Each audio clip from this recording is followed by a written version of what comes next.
Jaya Radha Madhava Kunja Bihari Jaya Radha Madhava Kunja Bihari Jaya Radha Madhava Kunja Bihari Jaya Radha Madhava Kunja Bihari Gopijana Vallabha Girivaradhari Jaya Gopijana Vallabha Girivaradhari Jaya Gopijana Vallabha Girivaradhari Jaya Gopijana Vallabha Girivaradhari Yashoda Nandana Braja Janarandana Yashoda Nandana Braja Janarandana Yashoda Nandana Braja Janarandana Yashoda Nandana Braja Janarandana Yamuna Tira Vanachari Yamuna Tira Vanachari Yamuna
Yeah, probably you know that we sometimes do this also for hours and hours, singing the names of Krishna also with other instruments. We do this on Friday evenings. We have some meditation also at the same time. Like now, we sing bhajans. It's called singing bhajan. And yeah, on Sunday we have our Sunday program. There we also first start with the meditation and then a talk about the Bhagavad-gita, and then the dinners afterwards. Starts at Sundays at 3 o'clock. So, Om Namo Bhagavate Vasudevaya. Om Namo Bhagavate Vasudevaya. Om Namo Bhagavate Vasudevaya. Om Namo Bhagavate Vasudevaya. Om Namo Bhagavate Vasudevaya. Om Namo Bhagavate Vasudevaya. So, we're reading from the Srimad Bhagavad-gita, and today I took a verse from the 4th chapter. It's called Transcendental Knowledge. It's verse number 24. Brahmapanam Brahmahavir Brahmagnau Brahmanahutam Brahmaivatena Gantavyam Brahmakama Samadhina. Translation: A person who is fully absorbed in Krishna consciousness is sure to attain the spiritual kingdom because of his full contribution to spiritual activities, in which the consummation is absolute and that which is offered is of the same spiritual nature. Purport: How activities in Krishna consciousness can lead one ultimately to the spiritual goal is described here. There are various activities in Krishna consciousness, and all of them will be described in the following verses. But for the present, just the principle of Krishna consciousness is described. A conditioned soul entangled in material contamination is sure to act in the material atmosphere, and yet he has to get out of such an environment. The process by which the conditioned soul can get out of the material atmosphere is Krishna consciousness. For example, a patient who is suffering from a disorder of the bowels due to overindulgence in milk products is cured by another milk product, namely curds. The materially absorbed conditioned soul can be cured by Krishna consciousness as set forth here in the Gita. This process is generally known as yakya, or activities. Activities, in brackets sacrifices, simply meant for the satisfaction of Vishnu or Krishna. The more the activities of the material world are performed in Krishna consciousness or for Vishnu only, the more the atmosphere becomes spiritualized by complete absorption. The word Brahma means spiritual. The Lord is spiritual, and the rays of his transcendental body are called Brahma Jyoti, his spiritual effulgence. Everything that exists is situated in that Brahma Jyoti, but when the Jyoti is covered by illusion, Maya, or sense gratification, it is called material. This material veil can be removed at once by Krishna consciousness. Thus the offering for the sake of Krishna consciousness, the consuming agent and of such an offering or contribution, the process of consumption, the contributor, and the result are all combined together Brahman, or the absolute truth. The absolute truth covered by Maya is called matter. Matter dovetailed for the cause of the absolute truth regains its spiritual quality. Krishna consciousness is the process of converting the illusory consciousness into Brahman, or the Supreme. When the mind is fully absorbed in Krishna consciousness, it is said to be in samadhi or trance. Anything done in such transcendental consciousness is called yakya, or sacrifice for the Absolute. In that condition of spiritual consciousness, the contributor, the contribution, the consumption, the performer or leader of the performance, and the result or ultimate gain, everything becomes one in the Absolute, the Supreme Brahman. That is the method of Krishna consciousness. So, a lot of question marks now above our heads. Sounds quite difficult, but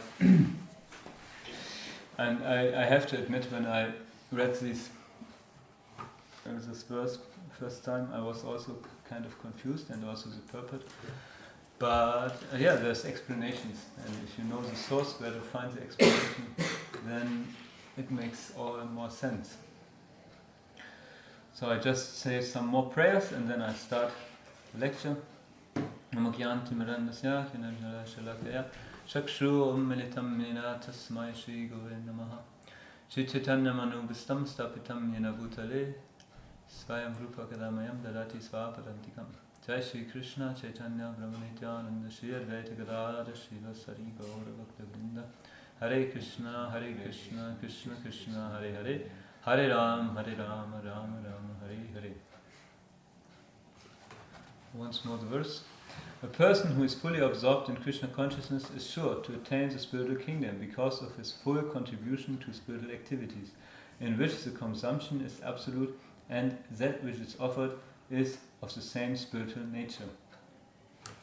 So the Bhagavad-gita describes that our nature is to be active. This is actually the nature of the soul. So activity is normal. And it's described, but it's not normal actually to be active with this material body. This material body is not our real self. Like, this is actually the basic teaching of the Bhagavad-gita. This body is temporary, but the living force is eternal. And it's just living or inhabiting the body, living within the body or inhabiting the body. And actually it's just as a guest, or sometimes this material world or also the body is compared to a prison, because we are here and actually we cannot, on our own, we cannot get out of here. This is what we actually find in all spiritual cultures. So okay, we can ask the question, why did I get here? And the Vedas tell us, okay, we got here because we want some small independence, and so we decided, because normally in the spiritual world, this is described as a spiritual world, which is not like this material world, but which is eternal, full of bliss and full of knowledge. And this is actually where we're coming from. This is also, and the soul has the same qualities. It's also eternal, full of bliss and full of knowledge. And also coming from that place, and temporary, we came to this material world because we had this idea of being independent of God. So the paradise, sometimes we find this idea of paradise in religion, and the paradise without God. Yeah? But no, in the spiritual world, it's very, God is the most important, the most prominent aspect. And so, actually, this is like not at all possible, actually, the paradise without God. Actually, the paradise is paradise because God is there. That makes this whole thing so wonderful. Because God is a wonderful person. He's not, sometimes we have, or actually normally we have some idea of God, and sometimes, or mostly, it's not like the best, otherwise we wouldn't be here. Again, and we because we often think, why isn't it like this? Why is it not like that? And we think, this is causing trouble, why is it not like this and like that? And actually what it means, like, why didn't create God the world in this way and in that way? And why does he treat me like this? So, back to the point, we are temporary here in this material body, and activities are going on also in the spiritual world. There's loving exchange. Actually, love is a dominant. It's actually everything is driven by love there. This is actually here we have often bodily desires, and therefore we become active. But in the spiritual world, activities are driven by love. So this means, to make it simple, by giving. Yeah. This is that's actually or service, giving or service. Yeah? This is what determines loving exchange, and not expecting and not like dominating like this.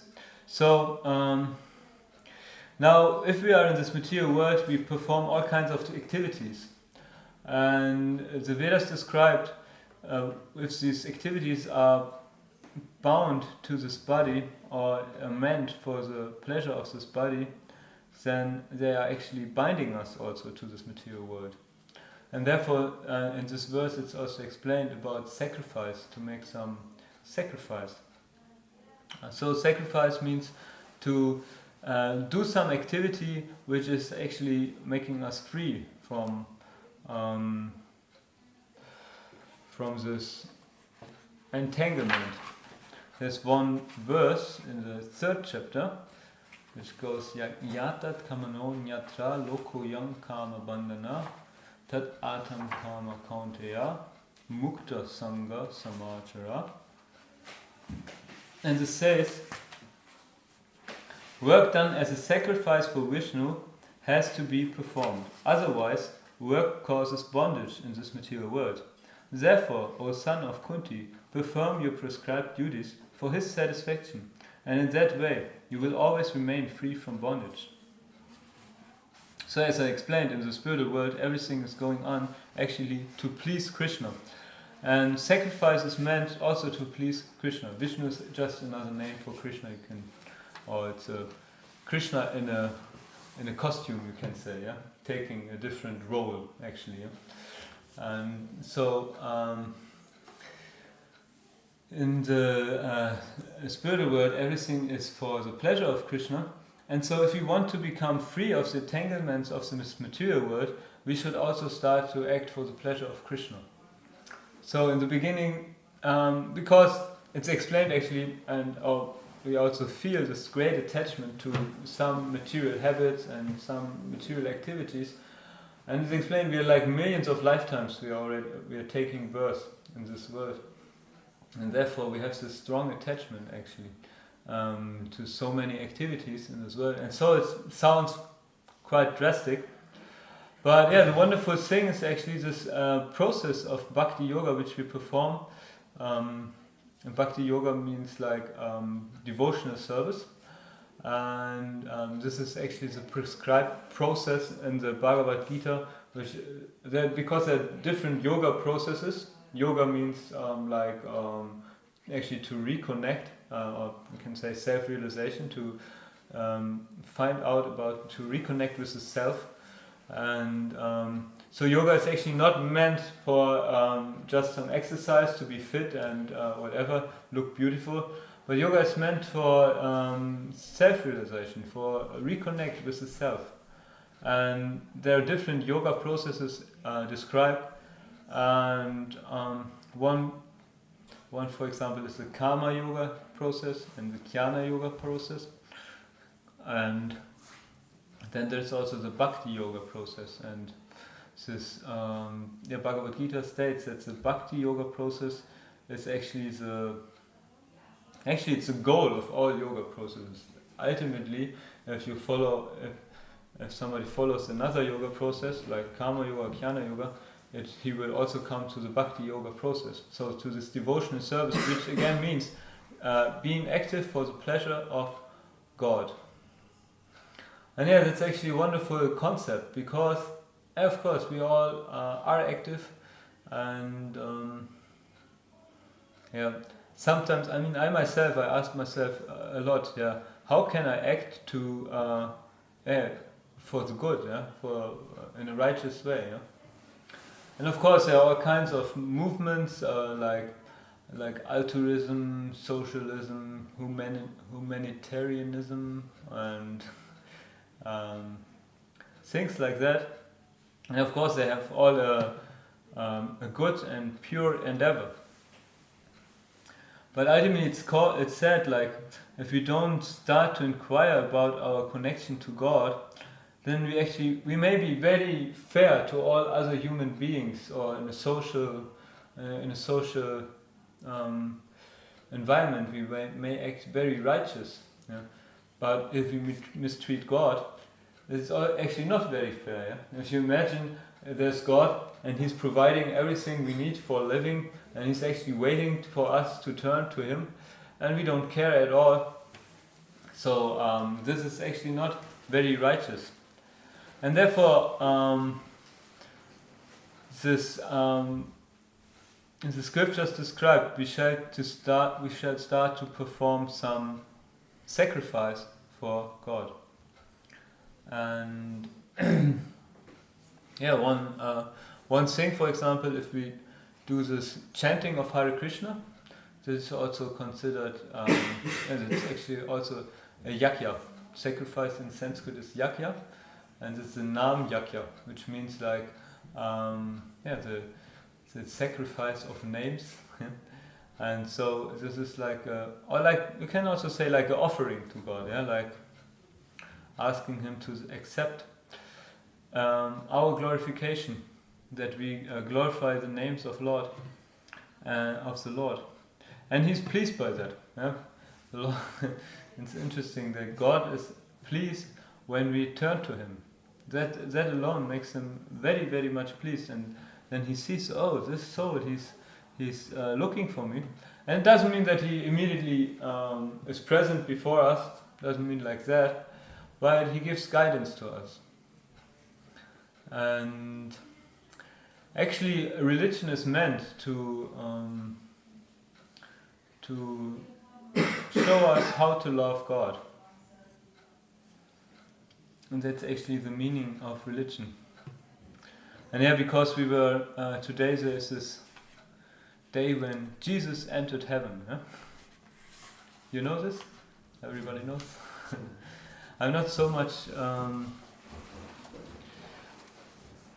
I'm not an expert in the biblical story. But of course everybody knows that Jesus was nailed to a cross out of injustice, and for me amazing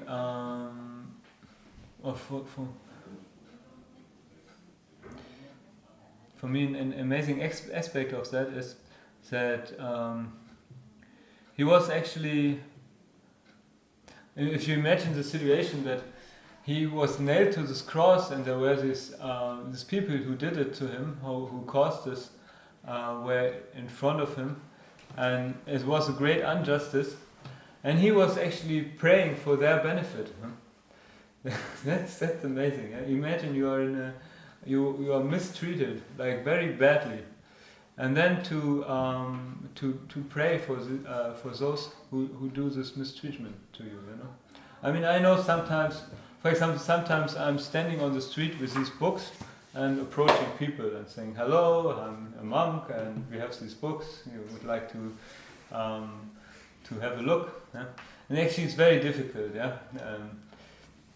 Not so easy to approach people, to make them stop, even especially in big cities like Amsterdam, where so much influence, so much things influencing the people. And sometimes people are also like not very friendly, yeah? And sometimes they're really also, yeah, like unfair, you could say, yeah, in one sense, yeah, like saying some bad words or something, you know. And it's so easy to get agitated, yeah, to think, such an idiot and whatever, yeah, he's such a fool, and get aggressive. Actually, you can also say, yeah. So it's just very small thing, yeah. If you imagine this, what is happening here on the streets, yeah. And I think everybody also, if we don't go on the street, we sometimes have situations where we think, oh, that is not good that I was treated like this, and we start to blame others. Yeah? So Jesus was hanging there on the cross, and he had so much love for God that he was not at all actually angry on those people. But no, he was actually he was praying for.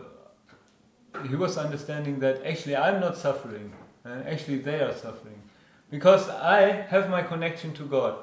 He was fully God conscious. Otherwise, he could not. I mean, it's clear. Nobody doubts that. Yeah? This, everybody accepts it. Jesus was God conscious. Yeah? So, and this is why he could tolerate actually this strong injustice and this strong pain, and could have this attitude. And there's actually one other story from the Gaudiya Vaishnavas. There was also a very saintly person called Haridas Thakur. He's living in India like 500 years ago, and he was always chanting this Hare Krishna Mahamantra. But actually he was born from a Muslim family, and so the people were disturbed. Yeah? The Hindus were disturbed because the Muslim was doing their practice. They thought that he's practicing our religion, and while he's not fit for that, he's a Muslim, and the Muslims were disturbed because he was doing not the same thing that Muslims used to do. So everybody was disturbed, and they were going to the ruler of this area and were complaining about it. And so the ruler asked him to come, and then he said, "Okay, you have to stop this." And he didn't. He just didn't stop. Yeah? He just continued glorifying God. And then they gave him this severe punishment and said, "Okay, we will beat you over the marketplaces of different villages until you die." Oh. That was the punishment for this person. Yeah? And so he got beaten over 22 marketplaces. I think it was 22 marketplaces. But he didn't die. And he was still continuing to chant the names of God. And then this people who were punishing him, who were beating him, they got a little bit upset, They were exhausted, beating for many hours, the same person. And they said, "Why you don't die?" And then he said, why shall I die? And then said, "If you don't die, we will have to die, because we will get punished because we didn't perform our what we was asked to do." And then he said, "Oh, okay, you will get big trouble." And then immediately he left his body. Then immediately he died. He gave up his body. And because he was also actually, then it's explained, like later on, God said, I saw how you were punished, and I wanted to, those people, I wanted to kill them. But then you had this prayer and said, please, you had so much mercy for these people who were beating you. You were so much full of love for them that I couldn't kill them, because you had so much compassion for them. Yeah. So this shows us. This is of course very great examples, and I myself, of course, far away from that. And maybe even doubt if I ever get to this platform. Who knows? But it is an inspiration. We have these examples as inspiration. Of course, they are empowered living entities who got special mission of God. But also they show us something. And I like this much more, this idea of seeing how much love they had for God, they have for God, these great personalities, then nowadays many Christians have this idea like Jesus died for my sins and I'm a sinner anyways, so I continue sinning and Jesus did the job for me, and I cannot do anything myself, This idea is sometimes there, yeah. And of course we have also this concept is actually there in all spiritual teachings, that you need somebody to help you, like Jesus, yeah. We need the help of Jesus, yeah, or of other saintly persons, yeah. We have, for example, this is our Guru Parampara. This is like the spiritual masters who brought down this knowledge from, and Srila Prabhupada on the very left, he was like 40 years ago still on the planet, and his disciples now now actually continuing this disciplic succession, yeah. And so we understand we need their mercy and their guidance and their compassion and their help. But on the other hand, there is this loving exchange means, as I was focusing on before, means to please somebody. And so spirituality or God consciousness is there's importance, this desire to please God or to please the representative of God, and not just to take from him. Yeah? And it's an interesting connection, because on the one hand we know we are depending on the mercy, and on the other hand we are endeavoring ourselves. Yeah? And sometimes if we don't have it put right, then we ask for help.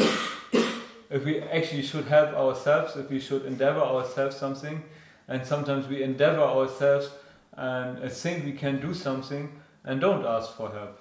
And when you practice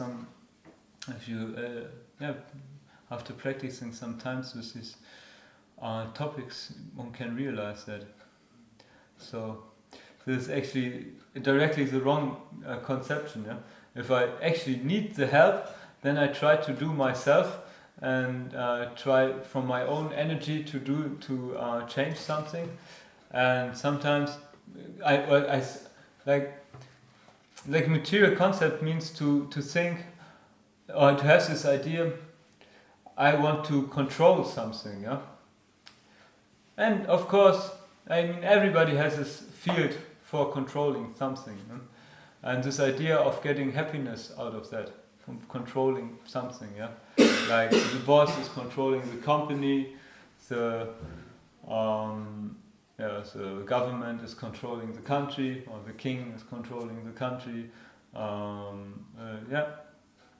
the mother is controlling the children, and like this, yeah. And of course, it's connected to duty.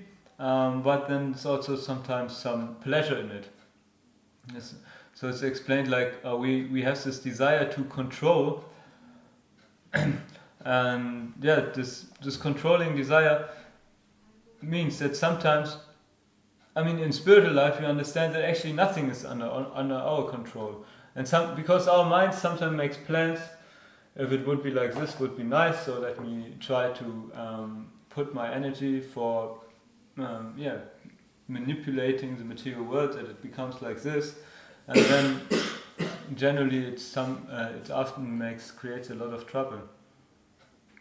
So in the spiritual concept we understand that actually we cannot control anything.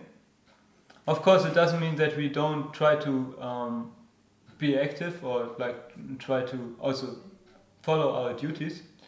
But we also understand that everything is actually up to Lord Krishna's desire. And why did I say this now? Because what was the original point?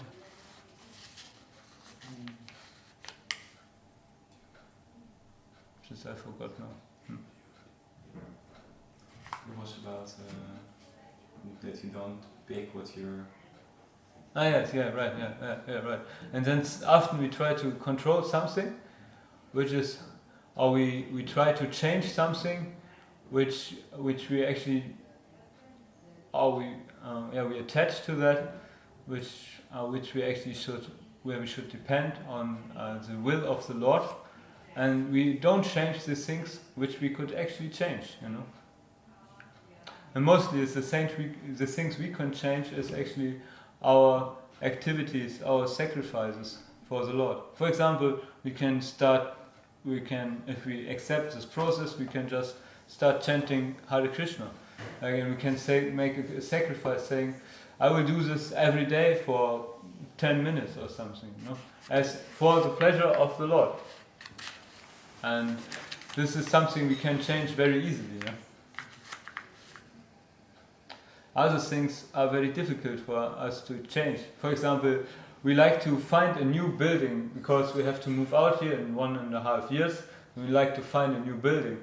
But actually, we can put a lot of energy inside, and it will be we will not find a nice building or a suitable place. This would be one possibility, or the other way could be we could put very little energy inside, and we will get a very good building. Yeah. So which would be better? Of course, the second one. Yeah. And I mean, it doesn't mean that if you worship the Lord, then it's also always happening like this. Yeah. But we can understand. Okay, all the energy we have, we should perform. I mean, it's just an example. What can I really change?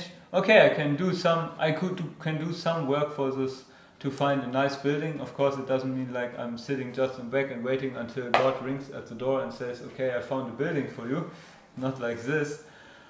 But on the other hand, we because we have this tendency to forget that actually God is the controller and that actually He's giving whatever is coming in life, and then we try to find, and we actually, because this Krishna consciousness process, or actually all religion is meant to become God conscious, which means like to be always aware of God, and this is actually the essential point. This is what is actually eternal. This connection to God. All these material things, all these material manifestations, they are just temporary, and they appearing and going and coming and going. And of course, we are active in this material world, and we use this material energy for pleasing the Lord, and then it becomes spiritual, as we heard in this purport. Then, what does not mean it becomes eternal in that sense, but it becomes because of course it's still material energy and still. I mean, for example, this is now some wood used in the service of Lord Krishna, and it's considered spiritual, but it's not eternal, of course, because we know this will something will happen with this. It will rot, or it will get thrown on the garbage, or burned, or we make something else out of it. So, but spiritual means that it's actually used for the right purpose and connected with God in this moment. Yeah. So, anyways, this so far. Maybe somebody has some question or comments? Yeah, I have a question on the last topic about the material and spiritual. I had a conversation with a devotee about it, and like if you just said if you use it for the right purpose, it's spiritual. So if you would use that stand for your book, it's immediately spiritual. If you use it in service for Krishna. That's the question? Yeah. Yeah. And does it stay spiritual, or how do we see this? I think it's not the important point is, like, there is things, for example, a car, yeah? The book stand now is not so, but imagine we have a car, and we know that with a car it's actually a lot of problems are connected also, you know, it's polluting the environment, and we drive over other animals, and things like that, yeah? And so it creates actually karma, this car, yeah. And we can use but we can use it in Krishna's service, and then it doesn't create karma. In this sense, it's spiritual, because then it's connected with Lord, who's taking away all karma. And so, if we use things in Krishna's service, and it's also because of our consciousness, yeah. It's spiritual because it helps us to be Krishna conscious. Whereas if we use the car for going whatever to a party or something else, we use it for becoming Maya conscious, yeah, to get into Maya. So, but yeah, if you would later use the same table for whatever. Yeah, or the car, yeah. If you use it first for going to the temple, but then you use it for other things.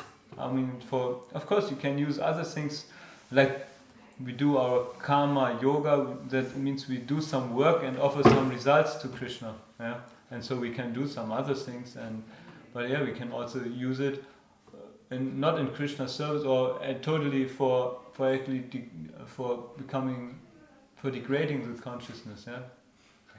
Coming more under the influence of Maya, then it's not spiritual. Okay. You have some questions? Was kind of how to say, a lot of information. Yeah, but Maybe it a was little bit clear. bewilderant. It was clear. Yeah, Clearly explained. you could understand. Okay. Then I'm happy, yeah. Yeah, you heard of the Bhagavad-gita before. Sorry. And you're doing yourself some meditation or some yoga or you follow some religion or something? We are born Catholics, but not practicing, not believers. And Okay. I practiced yoga for several years. Okay. Mm-hmm.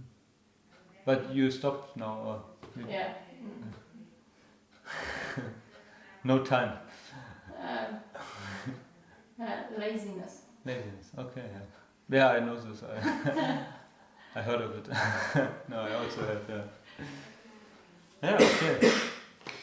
Yeah. Okay. So thank you very much for coming. I hope you had some nice time, and maybe we see you again. Hare Krishna.